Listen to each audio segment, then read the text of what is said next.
शांति। 19 सितंबर 2024 के ईश्वरीय महावाक्य। पहले सुनते हैं आज की मुरली से होमवर्क। तुम्हारा काम है अपने आप से बातें कर पावन बनना। दूसरी आत्माओं के चिंतन में अपना टाइम वेस्ट मत करो। हम बेहद बाप की संतान हैं तो विश्व के मालिक ठहरे। हमें देवता बनना है। यह बात बुद्धि में आ गई तो पुरानी सब आदतें छूट जाएंगी। अपनी उन्नति का ही चिंतन करना है, दूसरी किसी भी बात में नहीं जाना है। पढ़ाई और याद पर पूरा अटेंशन देना है, बुद्धि भटकानी नहीं है। अब बाप डायरेक्ट आए हैं इसलिए अपना सब कुछ युक्ति से ट्रांसफ़र कर देना है। पतित आत्माओं से लेन देन नहीं करना है। पास विद ऑनर स्वर्ग में चलने के लिए पवित्र जरूर बनना है। किसी भी व्यर्थ संस्कार के वश होना, अपने से ही युद्ध करना, घड़ी घड़ी खुशी गुम हो जाना, यह क्षत्रियपन के संस्कार हैं।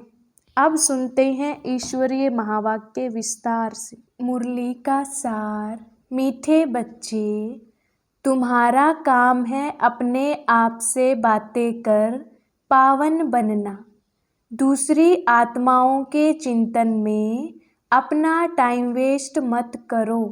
प्रश्न, कौन सी बात बुद्धि में आ गई तो पुरानी सब आदतें छूट जाएंगी? उत्तर, हम बेहद बाप की संतान हैं तो विश्व के मालिक ठहरे। हमें देवता बनना है। यह बात बुद्धि में आ गई तो पुरानी सब आदतें छूट जाएंगी। तुम कहो ना कहो, आपे ही छोड़ देंगे। उल्टा सुल्टा खान पान, शराब आदि खुद ही छोड़ देंगे। कहेंगे, वाह, हमको तो यह लक्ष्मी नारायण बनना है। 21 जन्मों का राज्य भाग्य मिलता है तो क्यों नहीं पवित्र रहेंगे। ओम शांति। बाप घड़ी घड़ी बच्चों का अटेंशन खिंचवाते हैं कि बाप की याद में बैठे हो। बुद्धि और कोई तरफ तो नहीं भागती है। बाप को बुलाते ही इसलिए हैं कि बाबा आकर हमें पावन बनाओ। पावन तो जरूर बनना है और नॉलेज तो तुमको किसको भी समझा सकते हो। यह सृष्टि का चक्कर कैसे फिरता है, किसको भी तुम समझाओ तो झट समझ जाएंगे। भल पवित्र नहीं होगा तो भी नॉलेज तो पढ़ ही लेगा, कोई बड़ी बात नहीं है। 84 का चक्कर और हरेक युग की इतनी आयु है, इतने जन्म होते हैं, कितना सहज है। इनका कनेक्शन याद से नहीं है, यह तो है पढ़ाई। बाप तो यथार्थ बात समझाते हैं, बाकी है सतो प्रधान बनने की बात, वह होंगे याद से। अगर याद नहीं करेंगे तो बहुत छोटा पद पा लेंगे, इतना ऊंच पद पा नहीं सकेंगे। इसलिए कहा जाता है अटेंशन। बुद्धि का योग बाप के साथ हो, इनको ही प्राचीन योग कहा जाता है। टीचर के साथ योग तो हरेक का होगा ही। मूल बात है याद की। याद की यात्रा से ही सतो प्रधान बनना है और सतो प्रधान बन वापस घर जाना है। बाकी पढ़ाई तो बिल्कुल सहज है, कोई बच्चा भी समझ सकते हैं। माया की युद्ध इस याद में ही चलती है। तुम बाप को याद करते हो और माया फिर अपनी तरफ खींचकर भुला देती है। ऐसे नहीं कहेंगे मेरे में तो शिव बाबा बैठा है, मैं शिव हूँ। नहीं, मैं आत्मा हूँ। शिव बाबा को याद करना है। ऐसे नहीं मेरे अंदर शिव की प्रवेशता है, ऐसे हो नहीं सकता। बाप कहते हैं मैं कोई में जाता नहीं हूँ। हम इस रथ पर सवार होकर ही तुम बच्चों को समझाते हैं। हाँ, कोई डल बुद्धि बच्चे हैं और कोई अच्छा जिज्ञासु आ जाता है तो उनकी सर्विस अर्थ में प्रवेश कर दृष्टि दे सकता हूँ, सदैव नहीं बैठ सकता हूँ। बहु रूप धारण कर किसका भी कल्याण कर सकते हैं। बाकी ऐसे कोई नहीं कह सकते कि मेरे में शिव बाबा की प्रवेशता है, मुझे शिव बाबा यह कहते हैं। नहीं, शिव बाबा तो बच्चों को ही समझाते हैं। मूल बात है ही पावन बनने की, जो फिर पावन दुनिया में जा सके। 84 का चक्कर तो बहुत सहज समझाते हैं, चित्र सामने लगे हुए हैं। बाप बिगर इतना ज्ञान तो कोई दे ना सके। आत्मा को ही नॉलेज मिलती है, उनको ही ज्ञान का तीसरा नेत्र कहा जाता है। आत्मा को ही सुख दुख होता है, उनको यह शरीर है ना। आत्मा ही देवता बनती है। कोई बैरिस्टर, कोई व्यापारी, आत्मा ही बनती है। तो अब आत्माओं से बाप बैठ बात करते हैं, अपनी पहचान देते हैं। तुम जब देवता थे तो मनुष्य ही थे, परंतु पवित्र आत्माएं थी। अभी तुम पवित्र नहीं हो, इसलिए तुम्हें देवता नहीं कह सकते। अब देवता बनने के लिए पवित्र जरूर बनना है। उसके लिए बाबा को याद करना है। अक्सर करके यही कहते हैं, बाबा मेरे से यह भूल हुई जो हम देह अभिमान में आ गया। बाप बैठ बच्चों को समझाते हैं, पावन जरूर बनना है, कोई विकर्म ना करो। तुमको सर्वगुण संपन्न यहाँ बनना है। पावन बनने से मुक्ति धाम में चले जाएंगे, और कोई प्रश्न पूछने की बात ही नहीं है। तुम अपने से बात करो, दूसरी आत्माओं का चिंतन नहीं करो। कहते हैं लड़ाई में 2 करोड़ मरे, इतनी आत्माएं कहाँ गई? अरे वह कहाँ भी गए, उसमें तुम्हारा क्या जाता है? तुम क्यों टाइम वेस्ट करते हो? और कोई भी बात पूछने की दरकार नहीं। तुम्हारा काम है पावन बनकर पावन दुनिया का मालिक बनना। और बातों में जाने से मूंझ पड़ेंगे। कोई को पूरा उत्तर नहीं मिलता है तो मूंझ पड़ते हैं। बाप कहते हैं मन मना भव, देह सहित देह के सब संबंध छोड़ो, मेरे पास ही तुमको आना है। मनुष्य मरते हैं तो जब शमशान में ले जाते हैं, उस समय मुंह इस तरफ और पांव शमशान तरफ रखते हैं। फिर जब शमशान के पास पहुंचते हैं तो पांव इस तरफ और मुंह शमशान की तरफ कर देते हैं। तुम्हारा घर ऊपर में है ना, ऊपर में कोई पतित जा नहीं सकते। पावन बनने के लिए बुद्धि का योग बाप के साथ लगाना है। बाप के पास मुक्ति धाम में जाना है। पतित हैं इसलिए ही बुलाते हैं कि हम पतितों को आकर पावन बनाओ, लिबरेट करो। तो बाप कहते हैं अब पवित्र बनो। बाप जिस भाषा में समझाते हैं उसमें ही कल्प कल्प समझाएंगे। जो भाषा इनकी होगी उसमें ही समझाएंगे ना। आजकल हिंदी बहुत चलती है, ऐसे नहीं कि भाषा बदल सकती है, नहीं। संस्कृत भाषा आदि कोई देवताओं की तो है नहीं। हिंदू धर्म की संस्कृत नहीं है, हिंदी ही होनी चाहिए। फिर संस्कृत क्यों उठाते हैं? तो बाप समझाते हैं यहाँ जब बैठते हो तो बाप की याद में ही बैठना है, और कोई बातों में तुम जाओ ही नहीं। इतने मच्छर निकलते हैं, कहाँ जाते हैं? अर्थक्वेक में ढेर के ढेर फट से मरते हैं, आत्माएं कहाँ जाती हैं? इसमें तुम्हारा क्या जाता है? तुमको बाप ने श्रीमत दी है कि अपनी उन्नति के लिए पुरुषार्थ करो, औरों के चिंतन में मत जाओ। ऐसे तो अनेक बातों का चिंतन हो जाएगा। बस तुम मुझे याद करो, जिसके लिए बुलाया है उस युक्ति में चलो। तुम्हें बाप से वर्षा लेना है और बातों में नहीं जाना है। इसलिए बाबा घड़ी घड़ी कहते हैं अटेंशन। कहाँ बुद्धि तो नहीं जाती है? भगवान की श्रीमत तो माननी चाहिए ना, और कोई बात में फायदा नहीं है। मुख्य बात है पावन बनने की।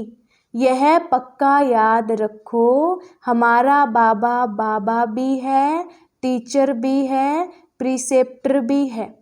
यह जरूर दिल में याद रखना है। बाप बाप भी है, हमको पढ़ाते हैं, योग सिखलाते हैं।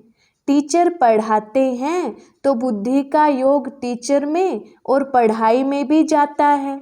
यही बाप भी कहते हैं, तुम बाप के तो बन ही गए हो, बच्चे तो हो ही, तब तो यहाँ बैठे हो, टीचर से पढ़ रहे हो।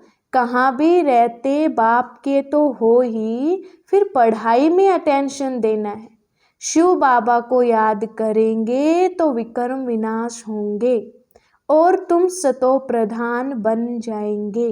यह नॉलेज और कोई दे ना सके। मनुष्य तो घोर अंधियारे में है ना। ज्ञान में देखो कितनी ताकत है। ताकत कहाँ से मिलती है? बाप से ताकत मिलती है जिससे तुम पावन बनते हो। फिर पढ़ाई भी सिंपल है। उस पढ़ाई में तो बहुत मास लगते हैं। यहाँ तो 7 रोज का कोर्स है, उससे तुम सब कुछ समझ जाएंगे। फिर उसमें है बुद्धि का मदार। कोई जास्ती टाइम लगाते हैं, कोई कम, कोई तो 2-3 दिन में ही अच्छी रीति समझ जाते हैं। मूल बात है बाप को याद करना, पवित्र बनना। वही मुश्किलात होती है, बाकी पढ़ाई तो मोस्ट सिंपल है। स्वदर्शन चक्रधारी बनना है। 1 रोज के कोर्स में ही सब कुछ समझ सकते हो। हम आत्मा हैं, बेहद के बाप की संतान हैं, तो जरूर हम विश्व के मालिक ठहरे। यह बुद्धि में आता है ना। देवता बनना है तो दैवी गुण भी धारण करने हैं। जिसको बुद्धि में आ गया वह फट से सब आदतें छोड़ देंगे। तुम कहो ना कहो आपे ही छोड़ देंगे। उल्टा सुल्टा खान पान, शराब आदि खुद ही छोड़ देंगे। कहते हैं वाह हमको यह बनना है, 21 जन्मों के लिए राज्य मिलता है, तो क्यों नहीं पवित्र रहेंगे। चटक जाना चाहिए। मुख्य बात है याद की यात्रा। बाकी 84 के चक्कर की नॉलेज तो 1 सेकंड में मिल जाती है। देखने से ही समझ जाते हैं। नया झाड़ जरूर छोटा होगा, अभी तो कितना बड़ा झाड़ तमो प्रधान बन गया है, कल फिर नया छोटा बन जाएगा। तुम जानते हो यह ज्ञान कभी कहाँ से भी मिल नहीं सकता। यह पढ़ाई है। पहली मुख्य शिक्षा भी मिलती है कि बाप को याद करो। बाप पढ़ाते हैं, यह निश्चय करो। भगवानो आज मैं तुमको राजयोग सिखलाता हूँ और कोई मनुष्य ऐसे कह ना सके। टीचर पढ़ाते हैं तो जरूर टीचर को याद करेंगे ना। बेहद का बाप भी है, बाप हमको स्वर्ग का मालिक बनाते हैं, परंतु आत्मा कैसे पवित्र बनेगी यह कोई भी बता नहीं सकते हैं। भल अपने को भगवान कहें वह कुछ भी कहें, परंतु पावन बना नहीं सकते। आजकल भगवान तो बहुत हो गए हैं, मनुष्य मूंज पड़े हैं। कहते हैं अनेक धर्म निकलते हैं, क्या पता कौन सा राइट है। भल तुम्हारी प्रदर्शनी व म्यूजियम आदि का उद्घाटन करते हैं, परंतु समझते हैं कुछ भी नहीं। वास्तव में उद्घाटन तो हो ही गया है। पहले फाउंडेशन पड़ता है, फिर जब मकान बनकर तैयार होता है तब उद्घाटन होता है। फाउंडेशन लगाने के लिए बाप को बुलाना पड़ता है, तो यह भी बाप ने स्थापना कर दी है। बाकी नई दुनिया का उद्घाटन तो हो ही जाना है, उसमें किसके उद्घाटन करने की दरकार नहीं रहती। उद्घाटन तो स्वतः ही हो जाएगा। यहाँ पढ़कर फिर हम नई दुनिया में चले जाएंगे। तुम समझते हो अभी हम स्थापना कर रहे हैं, जिसके लिए ही मेहनत करनी होती है। विनाश होगा फिर ये दुनिया ही बदल जाएगी, फिर तुम नई दुनिया में राज्य करने आ जाएंगे। सतयुग की स्थापना बाप ने की है, फिर तुम आएंगे तो स्वर्ग की राजधानी मिल जाएगी। बाकी ओपनिंग सेरेमनी कौन करेगा? बाप तो स्वर्ग में आते नहीं हैं। आगे चल देखना है स्वर्ग में क्या होता है, पिछाड़ी में क्या होता है, आगे चल समझेंगे। तुम बच्चे जानते हो पवित्रता बिगर विद ऑनर तो हम स्वर्ग में जा नहीं सकते, इतना पद भी नहीं पा सकते हैं। इसलिए बाप कहते हैं खूब पुरुषार्थ करो, धंधा आदि भी भले करो, परंतु जास्ती पैसा क्या करेंगे? खा तो सकेंगे नहीं, तुम्हारे पुत्र पोत्रे आदि भी नहीं खाएंगे, सब मिट्टी में मिल जाएगा। इसलिए थोड़ा स्टॉक रखो युक्ति से, बाकी तो सब वहाँ ट्रांसफ़र कर दो। सब तो ट्रांसफ़र नहीं कर सकते हैं, गरीब जल्दी ट्रांसफ़र कर देते हैं, भक्ति मार्ग में भी ट्रांसफ़र करते हैं दूसरे जन्म के लिए, परंतु वह है इनडायरेक्ट, यह है डायरेक्ट। पतित मनुष्यों की पतितों से ही लेन देन है।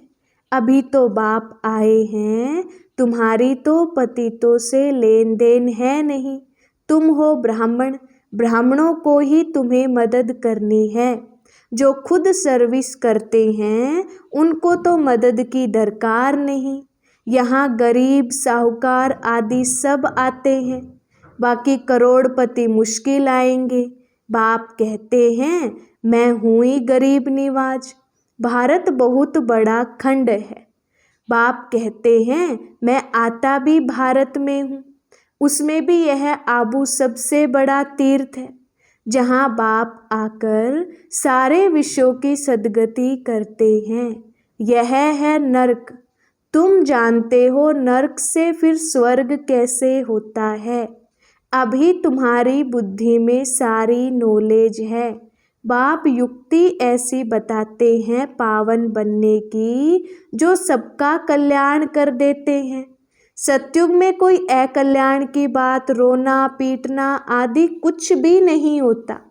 अभी जो बाप की महिमा है, ज्ञान का सागर, सुख का सागर, अभी तुम्हारी भी यह महिमा है जो बाप की है। तुम भी आनंद के सागर बनते हो, बहुतों को सुख देते हो। फिर जब तुम्हारी आत्मा संस्कार ले नई दुनिया में जाएगी तो वहाँ फिर तुम्हारी महिमा बदल जाएगी। फिर तुमको कहेंगे सर्वगुण संपन्न। अभी तुम हेल में बैठे हो, इनको कहा जाता है कांटों का जंगल। बाप को ही बागवान खिवैया कहा जाता है। गाते भी हैं मारी नैया पार करो, क्योंकि दुखी हैं तो आत्मा पुकारती है। महिमा भल गाते हैं परंतु समझते कुछ भी नहीं, जो आया सो कह देते हैं। ऊंचते ऊंच भगवान की निंदा करते रहते हैं। तुम कहेंगे हम तो आस्तिक हैं, सर्व का सद्गति दाता जो बाप है उनको हम जान गए हैं। बाप ने खुद परिचय दिया है। तुम भक्ति नहीं करते हो तो कितना तंग करते हैं। वह है मेजॉरिटी, तुम्हारी है माइनॉरिटी। जब तुम्हारी मेजॉरिटी हो जाएगी तब उन्हों को भी कशिश होगी, बुद्धि का ताला खुल जाएगा। अच्छा, मीठे मीठे शिकिलधे बच्चों प्रति मात पिता बाप दादा का याद प्यार और गुड मॉर्निंग। रूहानी बाप की रूहानी बच्चों को नमस्ते। हम रूहानी बच्चों की रूहानी बाप दादा को याद प्यार गुड मॉर्निंग और नमस्ते जी। धारणा के लिए मुख्य सार। पहली पॉइंट, अपनी उन्नति का ही चिंतन करना है, दूसरी किसी भी बात में नहीं जाना है। पढ़ाई और याद पर पूरा अटेंशन देना है, बुद्धि भटकानी नहीं है। दूसरी पॉइंट, अब बाप डायरेक्ट आए हैं, इसलिए अपना सब कुछ युक्ति से ट्रांसफ़र कर देना है। पतित आत्माओं से लेन देन नहीं करना है। विद ऑनर स्वर्ग में चलने के लिए पवित्र जरूर बनना है। वरदान, मन और बुद्धि को व्यर्थ से मुक्त रख, ब्राह्मण संस्कार बनाने वाले रूलर भव। विस्तार, कोई भी छोटी सी व्यर्थ बात, व्यर्थ वातावरण, व्यर्थ दृश्य का प्रभाव पहले मन पर पड़ता है, फिर बुद्धि उसको सहयोग देती है। मन और बुद्धि अगर उसी प्रकार चलती रहती है तो संस्कार बन जाता है, फिर भिन्न भिन्न संस्कार दिखाई देते हैं जो ब्राह्मण संस्कार नहीं है। किसी भी व्यर्थ संस्कार के वश होना, अपने से ही युद्ध करना, घड़ी घड़ी खुशी गुम हो जाना, यह क्षत्रियपन के संस्कार हैं। ब्राह्मण अर्थात रूलर व्यर्थ संस्कारों से मुक्त होंगे, परवश नहीं। स्लोगन, मास्टर सर्वशक्तिमान वह है जो दृढ़ प्रतिज्ञा से सर्व समस्याओं को सहज ही पार कर ले। अच्छा, ओम शांति।